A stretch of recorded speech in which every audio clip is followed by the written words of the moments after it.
السلام علیکم، میں فاطمہ وسیم اور آپ دیکھ رہے ہیں 89 نیوز. ہمارے ساتھ چودھری ظفر محمود صاحب موجود ہیں جو کہ سابق ایس وی پی ہے لاہور چیمبر کے، president Pakistan Africa business association کے اور vice governor Lions Club International کے. اور سر کیسے ہیں آپ؟ السلام علیکم. جی وعلیکم السلام. اچھا سر، 38 ایئرز ہو گئے ہیں، آپ کیسے دیکھتے ہیں پاکستان کو انٹرنیشنل مارکیٹ میں کہاں اسٹینڈ کر رہے ہیں اپنی اکانومی کے ذریعے یا کوئی بھی ہمارا جو چیز چل رہی ہے؟ جی بسم اللہ الرحمن الرحیم. دیکھیے 3 چیزیں ہیں. سب سے پہلی چیز یہ ہے کہ جی 78 سال کی آزادی کے بعد آج بھی 3 ایشوز جو ہیں وہ کسی بھی ملک کے لیے یا ہمارے لیے ایک چیلنجنگ ایشو تھے، جس میں سب سے پہلا ہمارا ایک ڈیفنس کا ایشو ہے. پوری دنیا میں ہی ہم بالکل اس دہانے پہ بیٹھے ہوئے ہیں جہاں پہ ہمارے دشمن ممالک اور پھر مسلمانوں کے دشمن بھی اور پھر جو ہمسایہ دشمن بھی وہ بھی، اور ایک سسٹم تھا. دوسرا جو ہے وہ اکانومی کا ایشو ہے کہ اکنامکلی ہم جس سٹیج پہ کھڑے ہوئے ہیں. اور تیسرا سفارتکاری کا ایشو ہے کہ جو سفارتکاری ہے وہ کس لیول پہ تھی. تو جو پچھلے 2-3 سال سے ہم نے 2 چیزوں پہ خاطر خواہ جو ہے ہمیں کامیابی ملی ہے، جس میں ڈیفنس کے حوالے سے پوری دنیا میں ایک نام ہے اور ایک سسٹم، ایک رسپیکٹ ڈیولپ ہو گئی ہے. اور اس کے علاوہ سفارتکاری بھی جو بڑی اچھے طریقے سے 2-3 سالوں سے ہو رہی ہے. اب جو تیسری اہم چیز ہے جس کے بعد کوئی بھی ملک جو ہے وہ دنیا میں باعزت طریقے سے اسٹینڈ کر سکتا ہے، وہ ہے اب اکانومی. اکانومی کے اوپر بھی گورنمنٹ آف پاکستان کی طرف سے ڈیفرنٹ انیشیٹو لیے گئے ہیں، لیکن اس کے باوجود پھر بھی ابھی بے شمار ایسے معاملات ہیں جس میں گورنمنٹ کو انیشیٹو لینے کی ضرورت ہے. اور میں سمجھتا ہوں کہ جی اگلے 5 سے 6 سال کے اندر اگر ہم بہتر انداز سے اکانومی کو چلائیں ایک ٹیم کے ساتھ اور ایک اگریسو قسم کی ہم پالیسیز بنائیں، تو ہم اس سسٹم سے نکل سکتے ہیں جو اس وقت ایک کرائسس کی شکل اختیار کیا ہوا ہے، اس سے ہم باہر نکل سکتے ہیں. صحیح ہے سر. چارٹر آف اکانومی کے بارے میں آپ کا کیا رائے ہے؟ کیا موجودہ سیاسی ماحول میں ممکن ہے؟ دیکھیے جی چارٹر آف اکانومی بیسیکلی اس سینس میں ہوتی ہے جب کسی بھی پولیٹیکل ٹیم کے پاس کوئی ایجنڈا ہو، کوئی پلاننگ ہو، کوئی اسٹریٹجی ہو، کوئی اکنامک ٹیم ہو اور وہ اس پہ ہوم ورک کریں، تو پھر جا کے وہ بیٹھ کے اس چیز پہ ڈیسائیڈ کر لیں کہ جی کسی کی بھی حکومت آئے ہم نے ان نکات کے اوپر، اس ایجنڈے کے اوپر ملک کو چلانا ہے. تو ہم نے اس حوالے سے بڑی کوشش کی. جب میں سینئر وائس پریزیڈنٹ تھا، ہم نے تمام پارٹیز کو لیٹر بھی لکھے کہ آپ ہمارے پاس آئیں، اپنی ٹیم کو لے کے آئیں جو آپ کی اکنامک ٹیم ہے، اپنا ایجنڈا لے کے آئیں. ہم اس کو تمام پارٹیز کے ایجنڈاز کو کمپائل کر کے ایک ملک کی بہتری کے لیے ایجنڈا بنا کے آپ کو دیتے ہیں جس پہ آپ ملک کو چلائیں. مگر میرے خیال میں کسی بھی اس وقت پولیٹیکل پارٹی کے پاس کوئی ایجنڈا یا کوئی اسٹرانگ ٹیم نہیں ہے، جس وجہ سے کوئی اس طرح کی پالیسیز نہیں بن سکی.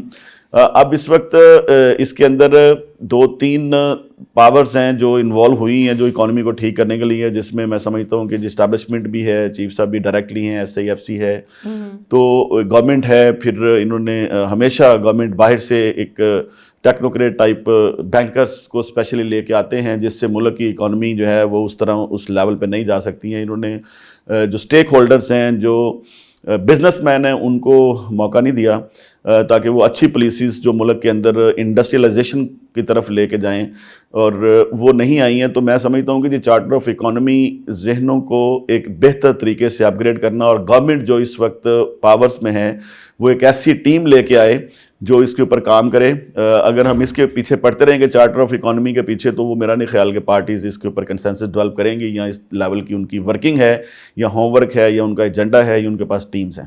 بٹ سر آپ کو کیا لگتا ہے کہ ابھی تک جتنا بھی سیاسی پارٹیز نے ورک آؤٹ کیا ہے اس چیز پہ، جتنے بھی ہماری پاس میں آ چکی ہیں ابھی تک، جن کے پاس پاور رہی ہے، کیا ہماری اکانومی کو کوئی بھی اسٹیبل کر سکا؟ نہیں کر سکا جی. بدقسمتی سے میں سمجھتا ہوں کہ جی 3-4 چیزیں ہیں جس کے اوپر ملک کی اکانومی بیس کرتی ہے. سب سے پہلی جو چیز ہوتی ہے وہ آپ کی ایکسپورٹ ہے، اور پھر آپ کی امپورٹ ہے، اور آپ کا ڈیفسٹ جو ہے اس کے اوپر ڈپینڈ کرتا ہے کہ آپ کی اکانومی کہاں سٹینڈ کر رہی ہے. پھر اس وقت ہماری پالیسیز یہ ہے کہ ملٹی نیشنل کمپنیز کو ہم بلا رہے ہیں کہ جی آپ انویسٹمنٹ کریں، لیکن جو یہاں پہ آلریڈی انویسٹڈ ہیں، جو کمپنیز نے انویسٹمنٹ کر رکھی ہے، وہ بھی واپس جا رہی ہیں، اس لیے کہ یہاں سے پروفٹس یا یہاں سے جتنے بھی ان کا سرمایہ کاری ہے اس کو واپس لے جانے کے لیے کوئی میکانزم نہیں ہے. کوئی ہمارے پاس ایسا لیگل میکانزم نہیں ہے کہ وہ اپنی سیونگز کو، اپنی بچت کو، یا اپنی یہاں سے جو ارننگ ہے اس کو، یا اپنے کیپٹل کو واپس لے جا سکیں. تو اس کا کوئی میکانزم نہیں ہے، جس وجہ سے کوئی باہر کی انویسٹمنٹ ہمارے پاس اس طرح نہیں آئی. 2